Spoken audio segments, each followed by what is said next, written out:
Casting Your Cares Upon the Lord by Kenneth E. Hagin. In Casting Your Cares Upon the Lord, Kenneth E. Hagin addresses one of the most persistent emotional and spiritual struggles of modern life: anxiety, arguing with pastoral firmness that worrying is not merely a psychological burden but a spiritual misalignment that believers are called and empowered to release. In this concise yet theologically focused work, Kenneth E. Hagin advances the central thesis that anxiety and care are incompatible with biblical faith and must be deliberately transferred to God through obedience to Scripture. Drawing primarily from 1 Peter 5-7, the book contends that casting cares is an intentional, decisive act rather than a vague emotional process. Hagin distinguishes between legitimate responsibility and illegitimate worrying, insisting that believers are called to be responsible without being anxious. He frames worrying as a form of misplaced control that undermines trust in God's character and promises. Throughout the book, care is portrayed as a spiritual weight that believers were never meant to carry. Hagin emphasizes that God's care for believers is both personal and sufficient. The book repeatedly challenges the tendency to rehearse problems mentally instead of releasing them spiritually. Hagin also addresses how anxiety opens the door to further spiritual instability, including fear and doubt. Rather than offering therapeutic techniques, the book insists on scriptural obedience as the path to peace. Faith, in this framework, is demonstrated not by emotional calm, but by decisive surrender. The author avoids fatalism, affirming human responsibility while rejecting anxious striving. The thesis is corrective rather than speculative, aimed at believers who intellectually trust God but emotionally retain control. Faith, in this framework, is demonstrated not by emotional calm, but by decisive surrender. The author avoids fatalism, affirming human responsibility while rejecting anxious striving.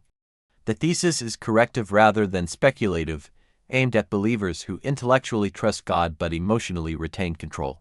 Chapter 1: Casting Your Cares. The opening chapter introduces the central biblical command around which the entire book revolves. Believers are instructed to cast their cares upon the Lord because He cares for them. Hagin carefully examines the language of casting, emphasizing its decisiveness and finality.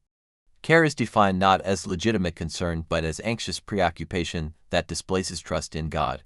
The chapter challenges readers who pray about their problems but continue to mentally rehearse them afterward. Hagin frames this behavior as incomplete obedience rather than sincerity. By establishing that God invites believers to release care precisely because of His love, the chapter reframes surrender as an act of faith rather than avoidance. This foundational lesson sets the tone for the entire book. Chapter 2: What is Care? In this chapter, Hagin clarifies the nature of care, distinguishing it sharply from responsibility. Care, he argues, is the mental and emotional burden that arises when responsibility is coupled with fear. The chapter addresses common justifications for worrying, including concern for family, finances, and ministry. Hagin insists that caring does not solve problems but compounds them. By anchoring his argument in Scripture, he portrays worrying as an unauthorized burden believers assume when they step outside trust. This chapter deepens the reader's understanding of why anxiety persists even among sincere Christians and reinforces the need for deliberate release rather than emotional management. Chapter 3: The Care of This World. This chapter expands the discussion by situating personal anxiety within broader worldly pressures. Hagin examines how cultural expectations, financial uncertainty, and social comparison intensify care. Drawing from biblical warnings about worldly distraction, he argues that excessive concern for temporal matters dulls spiritual sensitivity. The chapter emphasizes vigilance, urging believers to recognize subtle forms of care that masquerade as prudence. Hagin does not advocate withdrawal from responsibility, but calls for spiritual discernment. The lesson encourages readers to evaluate where their attention and emotional energy are invested, reinforcing the theme that peace is preserved through trust rather than control. Chapter 4: Trusting God Completely. In this chapter, Hagin turns from diagnosis to remedy, focusing on trust as the antidote to care. Trust is presented not as passive optimism but as confident reliance on God's faithfulness. The chapter challenges partial trust where believers trust God in theory but retain anxiety in practice.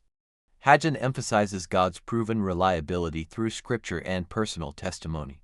Trust, he argues, must be exercised consistently, especially when circumstances remain unchanged. This chapter reinforces the idea that peace flows from relationship rather than resolution, urging believers to anchor their confidence in God's character rather than outcomes. Chapter 5. Maintaining Peace. The final chapter addresses the ongoing discipline required to live free from care. Hagin acknowledges that anxiety often attempts to return and must be resisted deliberately. Peace is framed as something believers must guard, not merely receive. The chapter emphasizes mental discipline, prayer, and continual trust as safeguards against renewed worrying. Hagin avoids portraying peace as effortless, instead presenting it as a practiced posture. The book concludes by reinforcing personal responsibility without condemnation, encouraging believers to live attentively within the peace God provides.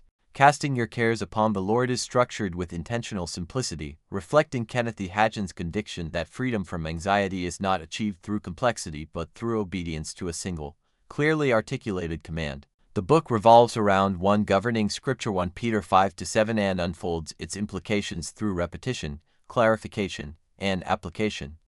Rather than developing a multi-threaded argument, Hagin returns persistently to the same principle: care must be transferred to God decisively and maintained there. This narrow structural focus is pedagogically effective. By limiting the scope, the book ensures that readers do not mistake emotional techniques for spiritual obedience. Each chapter reinforces the same action from a different angle, creating cumulative reinforcement rather than conceptual expansion. The structure mirrors the spiritual discipline it teaches: repeated, conscious release rather than one-time resolution. Although the book contains no narrative characters, it is deeply concerned with shaping the inner posture of the reader. At the outset, the implied reader is burdened, mentally preoccupied, and spiritually sincere yet anxious. Over the course of the chapters, Hagin guides the reader toward a posture of trust, restraint, and disciplined peace. This progression constitutes a form of character development, the transformation from anxious self-management to confident surrender. The book assumes that anxiety is not primarily circumstantial but dispositional, requiring reformation of habits of thought. By repeatedly insisting that care must be cast and left with God, Hagin trains the reader to adopt a new reflex trust instead of rumination. The resulting character is not passive but composed, responsible without being consumed. The dominant theme of the book is trust as obedience. Hagin consistently frames trust not as a feeling but as a decision enacted through action. Closely related is the theme of responsibility, without anxiety, which distinguishes legitimate duty from illegitimate worrying. Peace emerges as another key theme, defined not as emotional calm but as spiritual alignment. The book also develops the theme of surrender, portraying care as a form of control believers must relinquish. Underlying all these themes is a theology of God's character. His care is personal, constant, and sufficient. Anxiety, in this framework, is not merely uncomfortable but unnecessary. Hagin's prose is pastoral, direct, and repetitive by design. He favors short declarative sentences that reinforce certainty rather than nuance. For example, he states, "If you're worrying, you haven't cast your care." Such statements function as diagnostic tools rather than rhetorical flourishes. The rhetorical strategy assumes biblical agreement and focuses on correction rather than persuasion. Hagin rarely entertains alternative interpretations, preferring clarity over dialogue. This style enhances accessibility for general readers while limiting engagement with psychological or philosophical frameworks of anxiety. The pacing of the book is steady and deliberate. Chapters are concise, allowing readers to absorb the central command without fatigue. Repetition serves a formative function, reinforcing the discipline of casting care repeatedly as it resurfaces. This pacing mirrors lived experience. Anxiety does not vanish permanently but attempts to return. By structuring the book around recurring reminders, Hagin aligns form with content. The rhythm encourages slow reading and practical application rather than rapid consumption. The originality of casting your cares upon the Lord does not lie in novel doctrine, but in its relentless focus. Many Christian books address anxiety indirectly or therapeutically. Hagin addresses it biblically and decisively. By refusing to psychologize worrying, he recenters the issue within obedience and trust. This approach distinguishes the book within Christian literature, particularly in contrast to works that blend spirituality with self-help techniques. Its originality is pastoral rather than theoretical, rooted in clarity and conviction. Hagin's argument advances through compact, imperative statements designed to interrupt habitual anxiety. Early in the book he insists, "You can't pray and worrying at the same time." This line functions diagnostically, forcing readers to recognize the incompatibility between genuine trust and sustained rumination. Elsewhere, he clarifies the action demanded by 1 Peter 5-7, "Casting your care means you've transferred it, you don't take it back."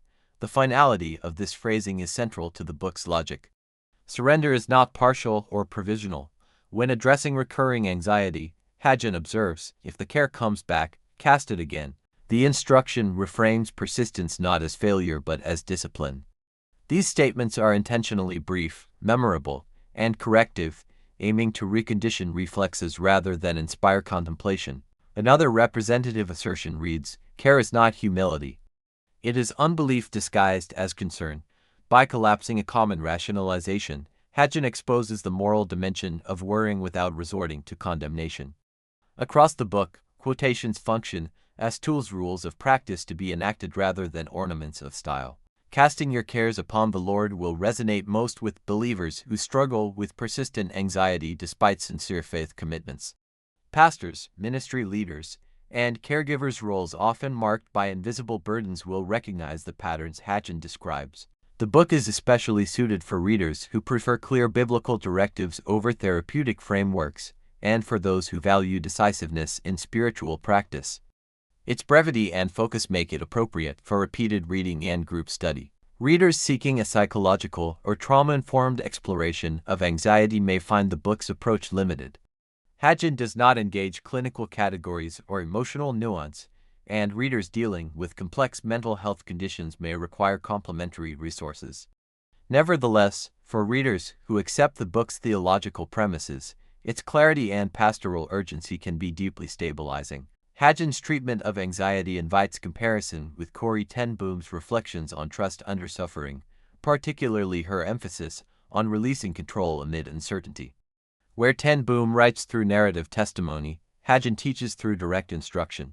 Another relevant comparison is Max Lucado's pastoral writing on anxiety, which often blends scripture with narrative reassurance. In contrast, Hagin minimizes storytelling in favor of command and discipline. Compared to both, Casting Your Cares Upon the Lord is distinctive for its narrow focus and insistence on obedience as the pathway to peace. Casting Your Cares Upon the Lord is a small book with a demanding message. Kenneth E. Hagin offers no elaborate techniques, only a repeated call to obedience grounded in trust. Its strength lies in its clarity, restraint, and pastoral seriousness. While its approach may feel austere to readers accustomed to therapeutic language, it remains compelling within its theological framework. For believers seeking a disciplined, scripture-centered path away from anxiety, this book is strongly recommended. Read slowly, apply deliberately, and return to it whenever care attempts to reclaim its hold.